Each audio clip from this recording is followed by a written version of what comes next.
사법위원장은 기일 전날까지 구체적인 진술 내용을 가다듬는다는 계획입니다. 윤 대통령도 직접 최후 진술 원고를 준비하는 것으로 전해졌는데 대국민 사과 메시지나 기각 결정을 대비한 향후 국정운영 구상이 담길 가능성도 있습니다. 이후부터는 헌재의 시간입니다. 재판관 평의에서 사안에 대한 의견을 교환한 뒤 최종적으로 투표 절차인 평결을 거치게 됩니다. 주심 재판관은 다수 의견을 기초로 결정서 초안을 작성하는데 주심이 소수 의견인 경우 다수 의견 재판관 가운데 작성자가 지정됩니다. 헌재는 결정서 작성을 마무리한 뒤 선고기일을 지정할 것으로 보입니다. 노무현, 박근혜 전 대통령 탄핵 사건에 비춰보면 다음 달 중순에 선고가 이뤄질 가능성이 큽니다. 헌재는 선고가 예정된 주에 양측의 기일을 통지한다는 방침입니다. YTN 김태원입니다. 윤석열 대통령의 탄핵 여부는 결국 비상계엄 선포의 위헌성 그리고 위법성이 있느냐에 달려 있습니다. 탄핵 심판의 쟁점을 이경국 기자가 정리했습니다. 첫 번째 쟁점은 비상계엄 선포가 요건을 갖췄는지 또 선포 전 국무회의의 절차적 문제는 없는지입니다. 국회 측은 국가 비상사태도 아니었던 데다 단 5분간 진행된 회의를 국무회의로 볼 수는 없다고 강조했습니다. 윤 대통령 측은 야당의 줄탄핵, 예산 삭감으로 국정이 마비됐고 국무회의에서도 실질적 논의가 이뤄졌다는 입장입니다. 변론 과정에서는 상반된 증언이 나오기도 했습니다. 그것이 형식적, 실체적 흠결이 있었다고 생각하는 거, 그거는 제가 하나의 팩트로서 그 자리에 있었던 분들은 국무회의를 한다는 걸 다 알고 있었고요. 나름 좌석도 격식을 갖추고 했는데 군경을 투입해 국회를 공수하고 계엄 해제를 막으려 했는지도 관건입니다. 국군 통수권을 지켜야 할 대상에게 행사하였고 대다수 선량한 군인들을 군사정변에 가담케 하였습니다. 충분히 일어날 수 있고 여러 상황을 예상해서 질서유지 차원에서 우발 대비 차원에서 대비를 하는 것이 맞는 것이죠. 정치 활동을 금지한 포고령 역시 위헌 여부 판단의 주요 근거가 될 전망입니다. 정치인 체포조 가동 여부도 쟁점입니다. 변론 과정에선 윤 대통령의 뚜렷한 지시가 있었다는 증언이 나왔고 그 증인은 싹 다 잡아들여 어떤 의미로 이해하셨습니까? 말뜻 그대로 이해했습니다. 윤 대통령은 동향 파악 수준이었다며 책임을 돌렸습니다. 위치 확인을 좀 동향 파악을 하기 위해서 했는데 불필요한 일이고 잘못됐다고 생각합니다. 윤 대통령이 선관위에 계엄군을 보낸 게 기관을 장악할 목적이었는지도 파면 여부 결정의 분수령이 될 전망입니다.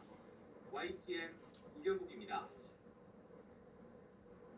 윤석열 대통령 탄핵 심판이 종착점을 향해 가면서 여야의 여론전도 더욱 가열되고 있습니다. 국민의힘은 고위공직자 범죄수사처에 이른바 영장 쇼핑 의혹을 고리로 공수처장 사퇴를 요구했고 민주당은 여당이 극우로 클릭하고 있다고 맞받았습니다. 황보혜경 기자입니다.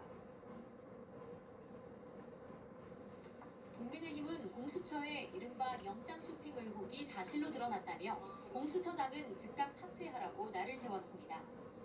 공수처와 공수처장의 위법적 행태에 대해 반드시 책임을 물을 것입니다. 사기 수사의 논통인 공수처는 당장 폐지해야 합니다.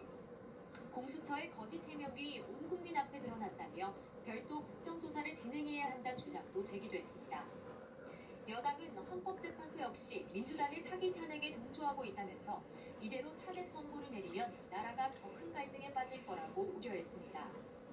대통령이 당선되면 재판이 정지된다고 보는 게 다수설이라는 민주당 이재명 대표의 발언을 겨냥해서도 재판은 계속 진행하는 게 상식이라고 반박했습니다. 민주당은 국민의힘을 전광훈 사랑제일교회 목사와 궤를 같이 하는 극우정당 이미지에 가두는 데 주력했습니다. 이재명 대표는 민주당이 우클릭 행보를 하고 있다는 지적에 대해 여당은 극우클릭하고 있다고 꼬집었습니다. 자신의 중도보수 발언 논란을 두고도 민주당은 본래 중도정당이고 국민의힘이 보수의 책임을 버려 민주당 역할이 커진 거라고 맞받았습니다. 민주당은 여당이 시대적 과제를 고민하는 대신 이재명 때리기에만 몰두하고 있다며 변하지 않으면 만년 야당이 될 거라고 맹비난했습니다. 무조건 정권 반대에만 몰두하며 극우의 전광훈 이중대가 되어버렸습니다. 백날 이재명을 욕해도 이재명에게 치는 것이 당연합니다.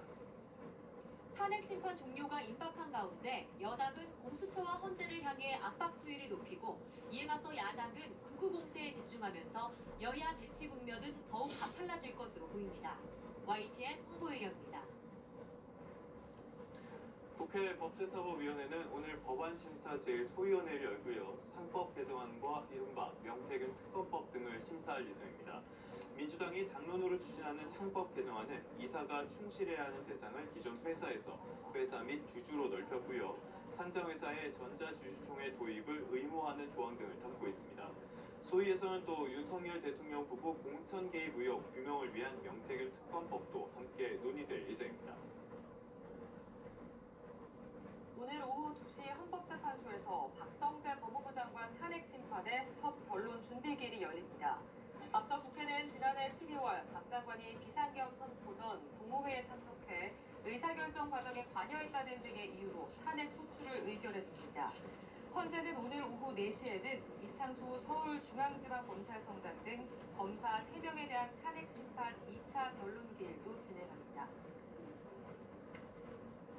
요즘 날이 정말 많이 건조합니다. 지금도 전국 곳곳에 건조주의보가 내려진 상태인데요. 부산 어린이대공원 근처 야산에서 불이 나 한때 국민들에게 재난 문자가 발송됐습니다. 이렇게 건조한 날씨로 산불이 잇따르자 산림청은 국가위기경보 단계를 상향해서 대응 태세를 한층 끌어올렸습니다. 김철희 기자가 보도합니다. 연기가 피어오르는 산 위로 소방 헬기 여러 대가 연달아 불을 뿌립니다. 부산 어린이 대공원 앞 야산에 불이 난 건 어제 오후 5시 10분쯤. 부산시는 한때 안전에 유의하라는 재난 문자를 발송하기도 했는데 불은 나무와 낙엽 등을 태우고 난 뒤 1시간 50여 분 만에 꺼졌습니다. 정확하게는 안 나왔는데 대충 한 5.1헥타르 소실 수준입니다. 머리는 확인 안 되고 조사 중입니다. 산림청이 집계한 결과 어제 하루 동안만 부산과 인천, 경기도 등 전국에서 산불 5건이 연달아 발생했습니다.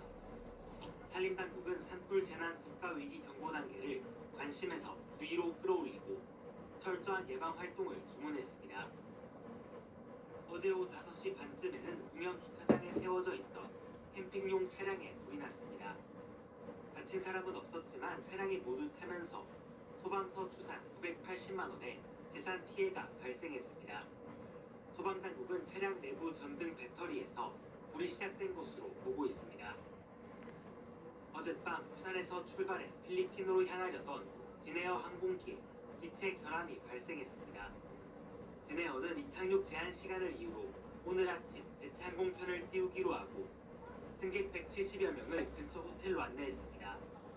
해당 항공편은 지난해 8월에도 기체 결함을 이유로 10시간 넘게 운항이 지연됐습니다. YTN 김철입니다.